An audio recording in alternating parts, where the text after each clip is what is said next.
A few weeks ago, more than 250 people registered for this workshop, and we hosted 2 sessions. I started to reflect on the workshop, and I decided to summarize what I had learned and what I'm seeing as next steps. In this workshop, before we could brainstorm as a group on new business model for the next economy, we first had to go back to what we've been taught around economics and money to really understand where we came from and what we have to leave behind. We started with economics and we paused for a few seconds on reflecting on some words. Social science. Is that what economics is? And making choices on allocating resources. What do you think of those allocations? Do you feel you have a say on how it's being allocated? I think it's important to start from what we believe, because when we change filters through which we see, our understanding also changes. I ask another question. Is economics a social science per its definition, or is it the creation of scarcity?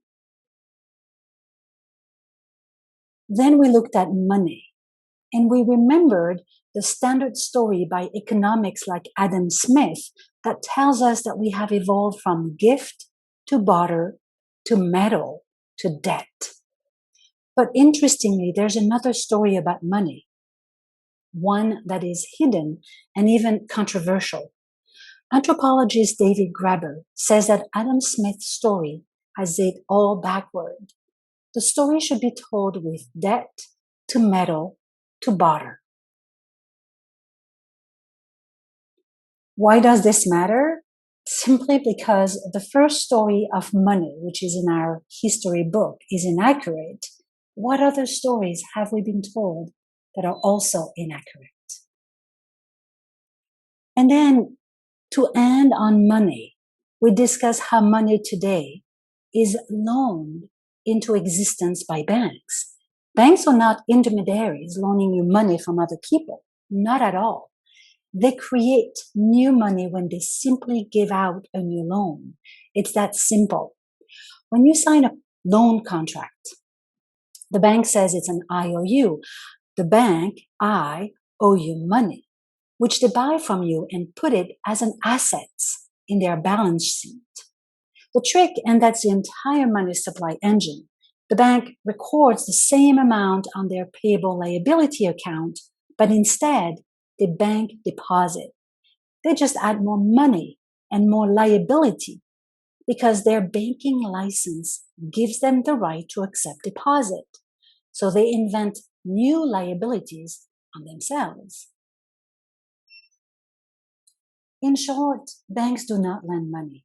They simply create money from debt. Anyway, that was a fun part and interesting discussion. You can check my presentation part 4 and get a glimpse of the time scale of 100,000 years of human history, thanks to Arthur Brock, founder of Holochain, who made his presentation available online. After this first introduction, I was left with this realization. When we look at the economic model created under the ideology of capitalism, socialism, or communism, these models have 3 things in common. 1, they focus on scarce resources. 2, their currency is the medium of exchange. And 3, wealth is accumulation. And we'll come back to that in just a moment. What connects those models and their systems all together is this. Today, businesses use centralized database, which means they own our data. 2, they impose the rules of the game through command and control. And 3, they thrive through competition and extraction. There is a global movement of organizations, platform, people, all trying to serve the creation of a more beautiful world. They do it by bringing together 4 pieces specific pieces of a puzzle that forms any living ecosystem: value, community, governance, and technology. To build a new economy, each of those pieces are in need of being rewritten.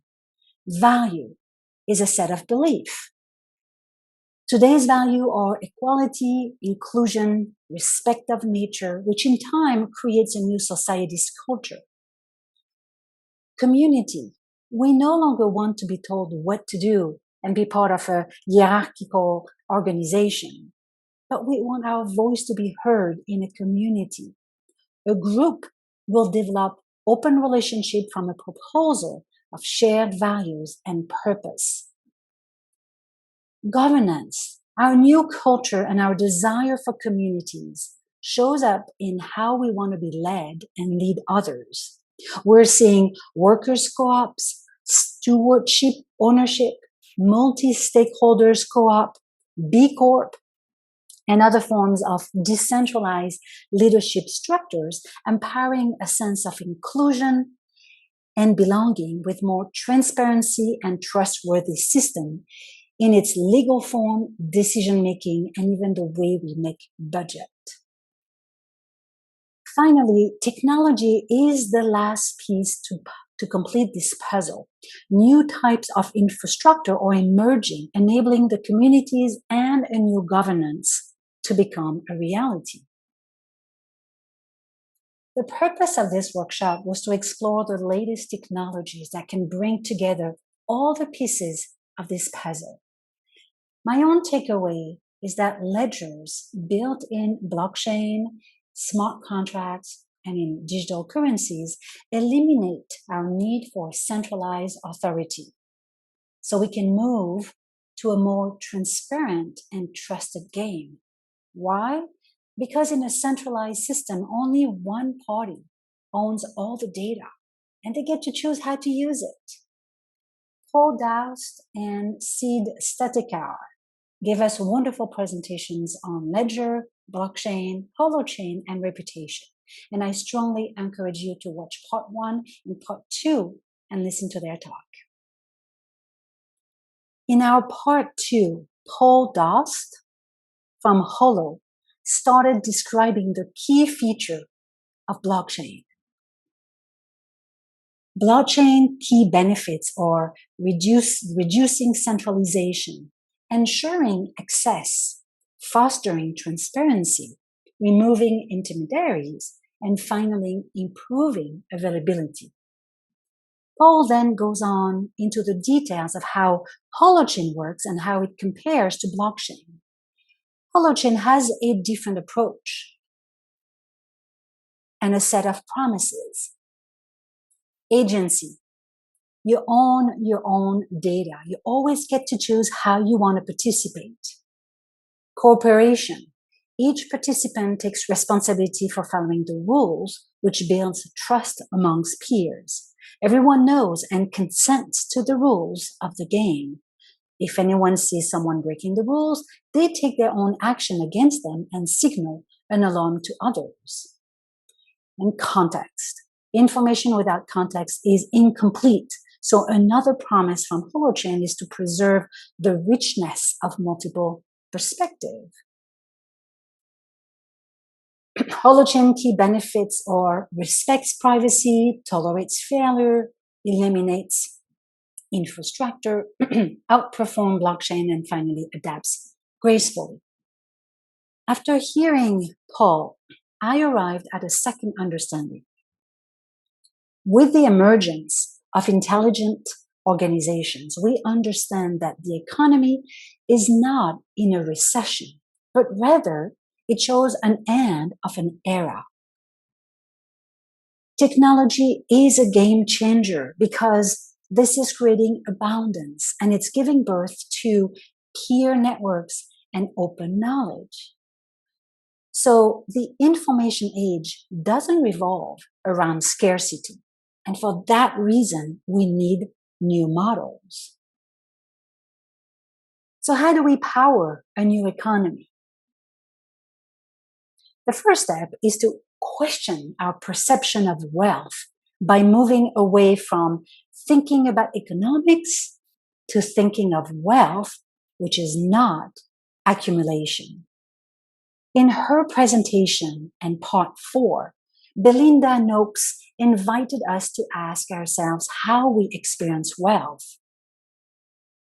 She reminded us that there is one thing that we all experience, and that is pain. Value happens when someone experiences less pain. If we can monitor, measure, and reduce pain, then we can create value. Now, some might say, well, that's what businesses do today by solving customers' pain. Not quite. Think about it. First, we only solve pain that people want to pay for. Marketers only focus on the visible pain that can be monetized.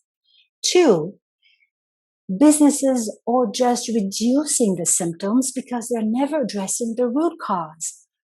Actually, getting rid of the root cause means that they're getting rid of their solution that they want to sell.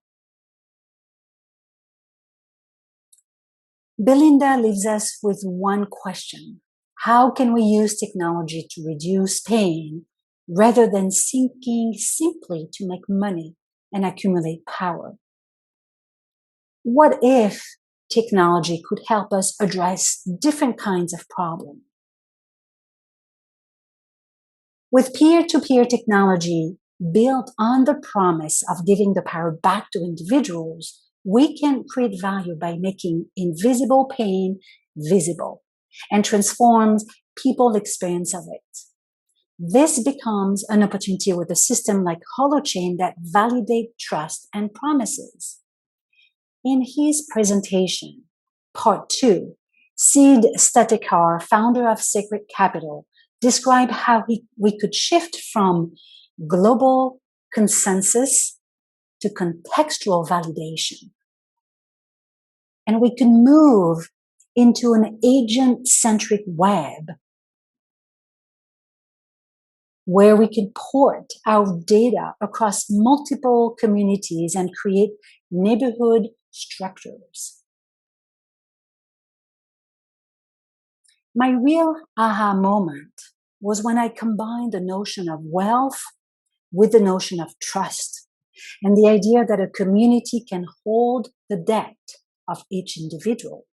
That's when I realized how mutual credit makes sense. To me, the future looks inevitably with digital currencies and mutual credit, but not just as money, rather as current and flows of values. During the breakout room, our intention was to move out of the present and create the possibility for a new future. Create what is invisible. So we sent everyone to 4 breakout rooms to come up with new possibilities of business model in a specific reality. Some people loved it and some people found it difficult. Let me give you some context and details of each of the rooms.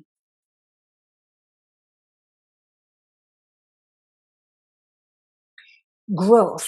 This is our current reality, and it is the exclusive way of doing business by building fences to make scarcity appear. Example of current business models are membership fees, gated advertising model. The room came up with many ideas. One was using Holochain in a business model where the revenue of a platform would come from the collaboration and creation between users, not from their data. Collapse. This is the second reality where urgency and time becomes the key element. As an example, the Institute of the Future charges $80,000 a year for a 10-year forecast, which they made free during a short period of time. Another example of the collapse business model is the product life cycle, selling on eBay versus in a garage sale. The room came out with a business model of the common, using good incentives to make people shift. The third reality, discipline, is where business model integrates trade-offs to extend the timeline. As an example, a Misfit Produce is a New York City or New York produce-based selling unsold fruit and vegetable that would be otherwise destroyed. In this reality, the room discussed an economy of enough, preventing waste from the root and coordination along the value chain of food, clothing, and housing. Finally, in the transformation reality, where today we can find the gift economy, old business models of PBS or NPR doing membership drive, community decision models like crowdfunding and on Kickstarter. In this reality and in this breakout room, people explored tracking and tracing attribution, distributing value and re-quantifying the material commons, as well as flipping the zero-sum game of the financial market on its head to make it generative. What beautiful things would you want to do if you had all the money? Listen to your answers and do it anyway, despite the money. In a new world of abundance, energy flows in various forms. It could be meeting with someone who knows an investor or connecting idea which will provide you with the needed resources. I am reminded day after day that the time to wait for others to tell us what to do, how to live, and which rules to obey is over. Each of us are the ones we need right now. Actually, our true power as individuals is in our choosing daily what we eat, what we buy, and what we invest in. We also have the power together. So I want to invite you to join me and others in the next session that we might put together and host in September or October during a weekend. If there's enough of you, we'll make that happen. Think of it as a hackathon mixed with imagination, curiosity, and creative session to build something new. You will find a link to register in the text below, but please do sign up or leave comment because I won't be able to do it on my own and I need you to do it with me. I want to thank all the people who made this workshop experience possible, and I want to thank you who's watching and listening this podcast. Thank you for taking the time to pay attention to this. If you have questions or feel a desire to get involved, please reach out to me anytime.